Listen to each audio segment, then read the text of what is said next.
It's nice to see you again. I was partially worried you might not show up here again, but, fate has a way of working in my favor like this. But that's not the important part. What is the important part is today, to help you gather your knowledge of the hunter life, as we could call it, and the nature of the hunt, I thought we would talk about some of the virtues and creeds of the hunters that you have now so enjoyed, or the imbued if you prefer such terms. Today we're going to be covering all the creeds under the Zeal Virtue, and giving a rough idea of what they can't do, and their personalities, and perhaps their greater role in the world, and what they might mean for the future. So, I will waste no time and get us started. Now, if you've been on HunterNet, or happen to meet any hunters just about yet, you will very quickly learn that, though other hunters have a tendency to be somewhat questioning of certain things, many of them will ask, why do we hunt monsters? Why do we do the things that we do? Zeal Virtues almost universally do not care. At least not on a mass scale. The judges are a touch of an exception, but even they are only lightly. Zeal Virtue is focused on, in many ways, one thing: killing the monster. They don't particularly need or care about the larger scope of their missions in most cases. They care about simply what they care about, and though it's a very simple, blunt tool, when your blunt tool happens to be murder and you're in a war, I guess it's not that much of a limitation. For them, at least. Zeal Virtue is broken down into 3 creeds: Avengers, Defenders, and Judges. I'm going to start in a bit of an oxymoron order and proceed to start with the Defenders.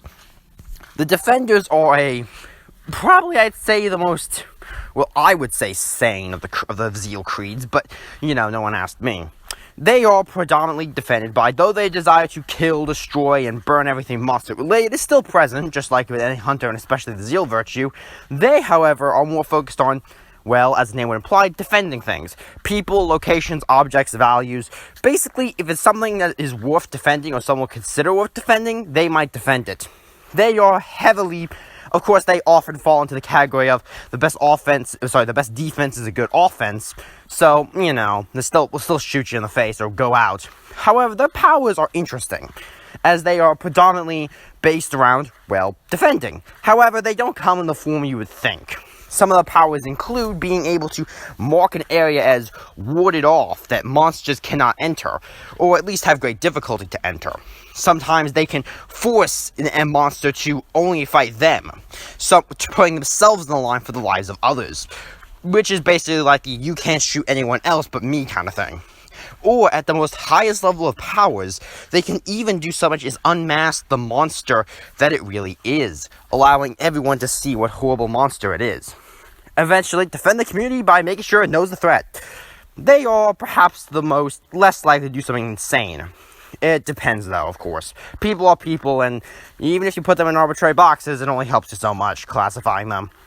But that is a general overview. The next I will cover are the Judges.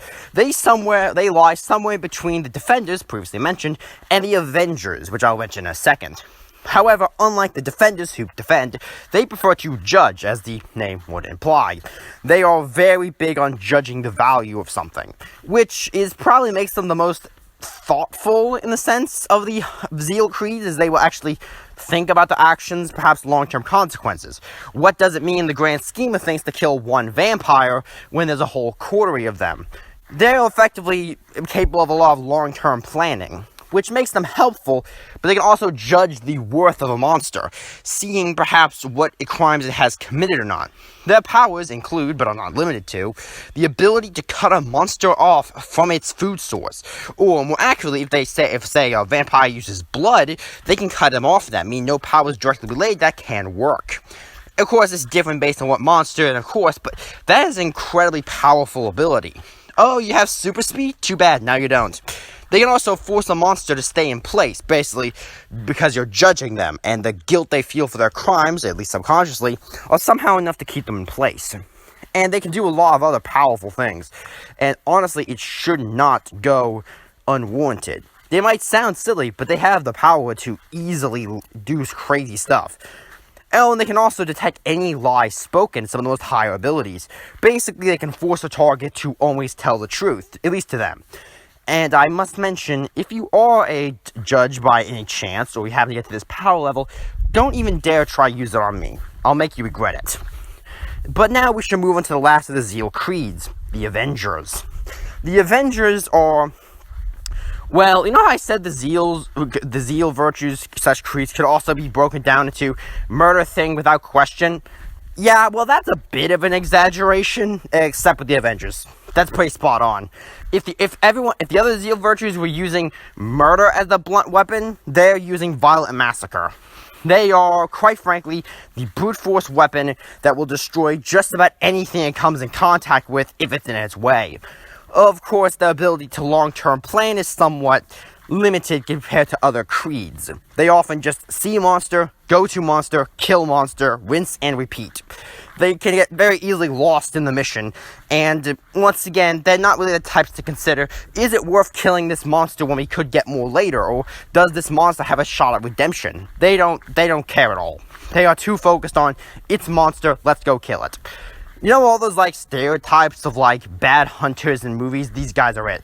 However, just because one may not be super fixated on the psychology of monsters or the nature of the human soul doesn't mean you should ignore them, because they are incredibly dangerous.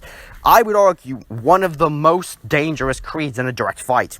Their abilities include, but are, once again, not limited to, puffing smoke in such a way that it can distract or damage enemies if needed, but more importantly, imbuing weapons with power.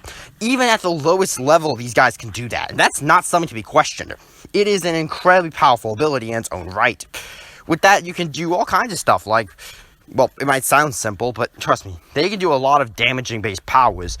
Once again, imbue their bodies or fists to fight something, subconsciously increase certain stats when needed in order to fight you harder.